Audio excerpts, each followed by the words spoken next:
Hey friends, thanks for joining me. We are going to turn this axe head that was found in a field, we're gonna try to restore it, make a handle for it, and give new life to it.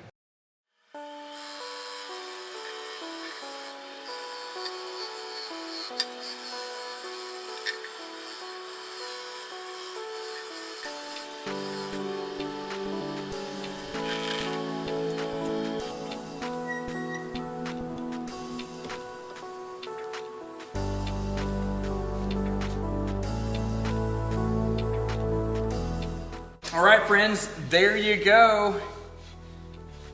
I could have done a lot more polishing on it, but man, some of these pits are kind of deep and I didn't want to take off so much of the axe.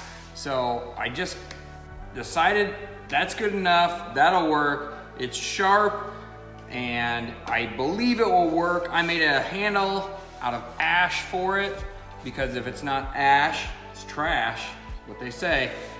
Used a walnut wedge in there and I think it will function just fine. So I'll have to go and try it out. But there you go, folks. A lot of grinding, a lot of wire wheel work made that axe head that was found in the dirt, made it usable again. Thanks for watching, folks.